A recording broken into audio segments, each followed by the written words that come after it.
Harry and Meghan are leaving the palace to become financially independent. And you see, this is what happens when you bring the first black woman into the royal family. She looked at Harry and she's like, "Nigga, you need to get a job. You a grown-ass man. You can't still be living in your mama's house, Harry." No more following Granny's rules. Don't wear your pants on your head, Harry. Don't barf on the butler, Harry. If I want to play polo in my living room, who's gonna stop me? Stop that. Right away, Meg. Damn, Harry and Meghan are losing their titles? That's the most embarrassing royal loss since William's hairline. They didn't expect the room to flip that fast. One minute it was a friendly crowd riding the late night buzz. The next it felt like a courtroom where someone finally stopped dodging and said the quiet part out loud. Trevor Noah smiled, let the tension simmer, and then fired off lines that didn't just get laughs, they reset the frame. People laughed, then hesitated, then laughed harder, because once a picture snaps into place, you can't unsee it. And that picture was simple. The version of the story the world had been sold didn't match the behavior everyone kept seeing. He opened with the plot people know by heart, the palace exit, the promise to be independent, the clean pivot into a media route of podcasts, documentaries, polished images, and carefully lit interviews. But he didn't treat it like tragedy or triumph. He treated it like branding that couldn't decide if it wanted to be a diary or a blockbuster rollout. Privacy pleas that appeared next to camera crews. Intimate confessions delivered on global platforms. The contradiction was the joke, and it didn't need volume. It needed timing. That's why the first wave of laughs sounded like relief. Someone had finally pointed at the elephant and called it an elephant. Then he got practical. What does a former prince do on a normal Tuesday when there's no balcony wave and no palace calendar? Who sends the invite? Who nudges him about a missed deadline? The visual landed because it was silly and believable at the same time. A Zoom lobby, a cheerful producer trying not to say "Your Highness," a feedback email asking for a fresh take on a voiceover. The room exploded, not because it was mean, because the image felt inevitable once the titles were stripped away. When a joke paints a picture that clear, it doesn't matter how many press releases you've read. Your brain saves the picture and forgets the paragraph. He brushed the conversation around identity and coverage with a light touch that still stung. He didn't scold. He didn't turn it into a lesson. He held up the phrasing that follows this couple everywhere and asked why it always seems to help the narrative most when the cameras roll. That's where his global ear mattered. He understands how Los Angeles talks about ambition and how London talks about duty. He hears the clash. He turned that clash into rhythm, and the rhythm into laughter. The crowd didn't feel preached to. It felt included in a secret that was sitting in plain sight. And the segment worked because it felt like a pressure valve for viewers who had sat through years of beautifully scored confessionals while still feeling like the basics were blurry. Noah gave them permission to say, if quiet is the goal, why is there always a microphone? It wasn't rage, it was relief. And relief laughs louder than outrage, because relief sounds like truth finally getting a turn. The clip hit social feeds, and the dominoes fell. Monologues referenced it, podcasters riffed on it, sketch shows staged it, creators chopped it into reaction bites. You could feel the tone shift in real time. Rumors suggest even hosts who usually play safe started testing sharper tags because the room felt ready. A comic in New York reframed the point with 6 words. A British act did it with 4. Neither needed footnotes. They simply hinted at a brand that wanted distance and spotlight at the same time, and the audience did the rest. Once a mainstream joke sets the beat, everyone who works in laughs falls in on tempo. Across the UK, the humor got colder and closer to the bone. That's the tradition there. Treat public figures as public material, especially when they invite attention. It wasn't fury, it was sport. A dry line could collapse an entire docuseries into a diary entry with better lighting. A deadpan bit could frame a heartfelt podcast as a marketing meeting with music. The laughter sounded different, not giddy, knowing. These audiences grew up with the crown on the wall. They can spot the pose and the price, and they like their satire served without sugar. Animation piled on because cartoons can say what people won't with a straight face.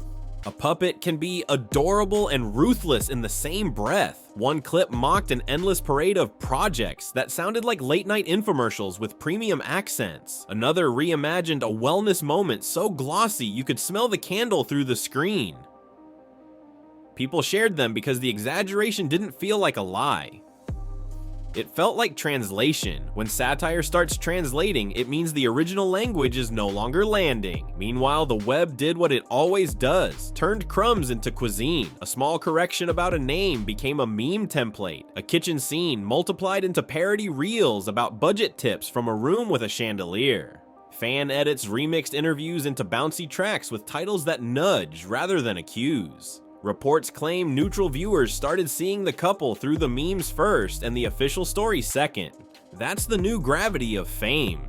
Once the remix outruns the original, your own footage becomes the second source. Underneath the laughs sits a tough idea. You can't sell privacy and also sell access to your privacy. Audiences forgive missteps, pivots, even contradictions until they feel managed. When that switch flips, people don't stop watching. They watch with a raised eyebrow. Every speech becomes a prompt for someone else's punchline. Every photo call invites a caption that lands harder than the caption you wrote. It's not cruelty, it's crowd quality control applied in real time by millions of viewers who now speak fluent media. Noah didn't invent those questions, he condensed them. He took scattered skepticism, the whispers, the eye rolls at headlines, the group chat jokes, and packed it into a crisp, shareable rhythm. Efficiency is everything in comedy, and he wasted nothing. That's why it felt like a pivot.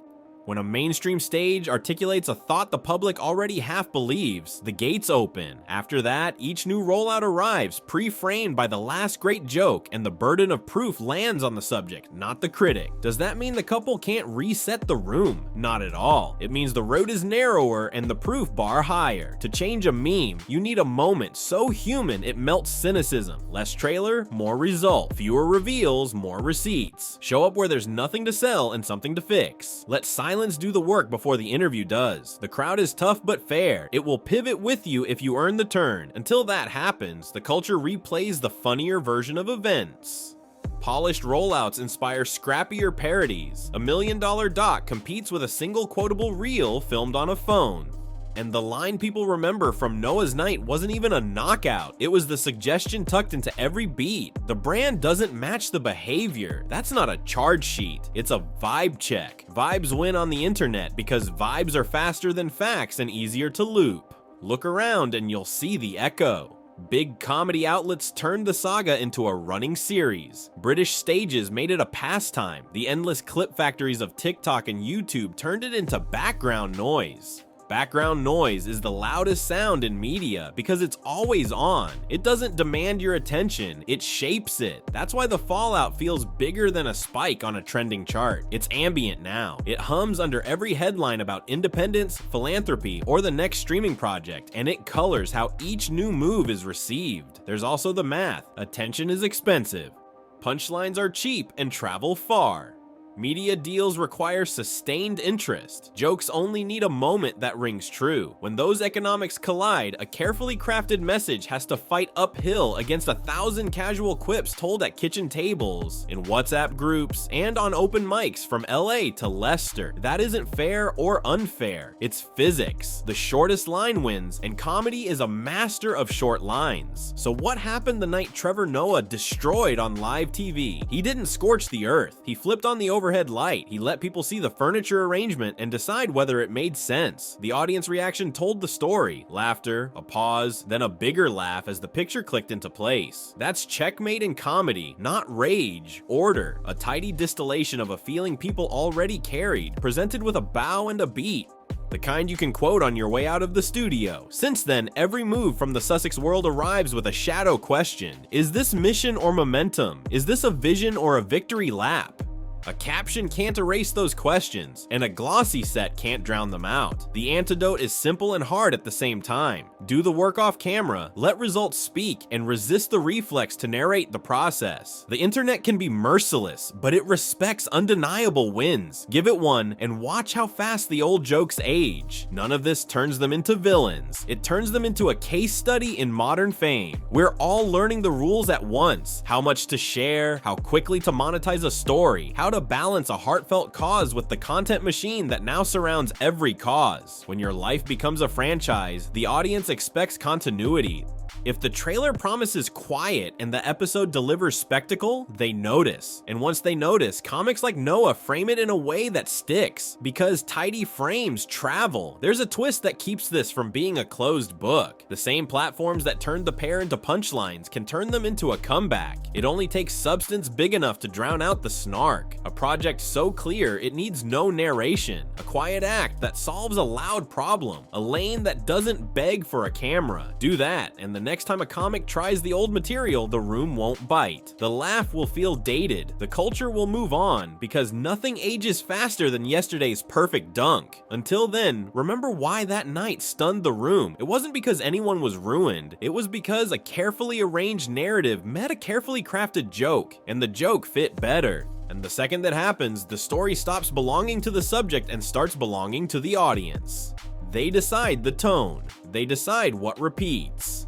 On that night, Trevor Noah didn't seize a crown, he seized the rhythm, and once he said it, everyone from late night writers to meme editors followed the beat, because rhythm is a shortcut to truth in a world buried in takes. Here's the lingering question the couple will face for years. Can you reclaim your story once people decide the funnier version feels truer than the official one? It's possible, but it takes patience, proof, and a long run of simple wins that don't need a soundtrack. If they deliver those, the jokes fade. If they chase headlines to fight headlines, the punchlines multiply. That's the math, that's the lesson, and that's why the room looked stunned that night, not because a life collapsed on stage, but because a narrative did. Comedy didn't knock down a palace. It opened a window, pointed to the draft, and let the audience feel the breeze. The audience felt that shift.